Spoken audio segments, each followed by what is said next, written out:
himself and retired after just 4 years, joins us now. All right, do we need age limits, term limits, or both, sir? Well, we definitely need term limits.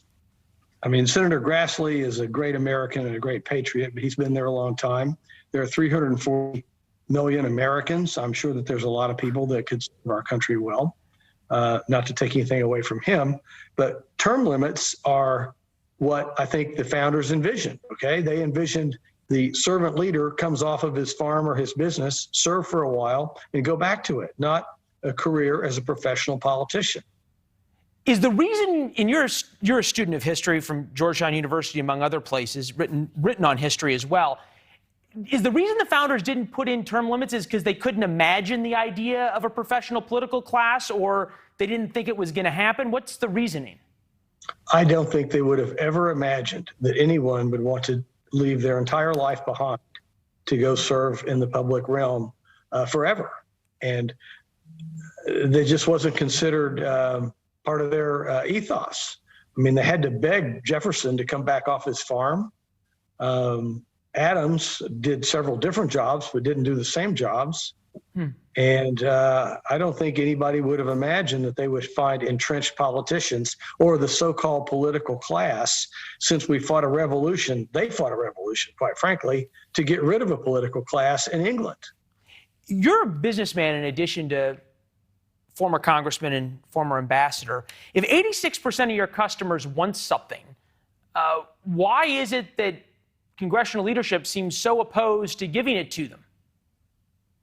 Well, in a normal economic environment, that's what you would do. If your customers want something, you're going to figure out how to give it to them and add value. Otherwise, you're going to go out of business. But in politics, it's totally different. This elected business is a real racket. Between the media appearances that you create a persona for yourself, between the mail that the federal government pays for you to send out, between these ridiculous messaging bills that makes people think you're really doing something, you can create you can market your voters with their own money. It's a real racket.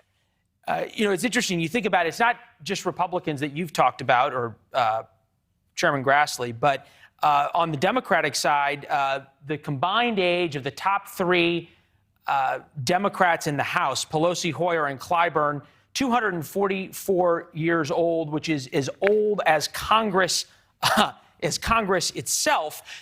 And the big problem with term limits is that they're unconstitutional. You need a constitutional amendment. That's awfully difficult to do. You had a bill that would have effectively term limited people by turning everybody's salary to $1 after 12 years in Congress, but leadership didn't like that, did they? They did not at all. In fact, there were over 100 sponsors of term limit bills that required a constitutional amendment, which is just a joke and was going nowhere. And I had trouble scrounging up about 20 for my bill. Why do you think that is?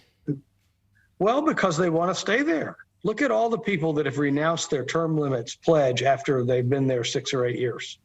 Yeah. Congress saying one thing and doing another. You just never think that would happen in Washington.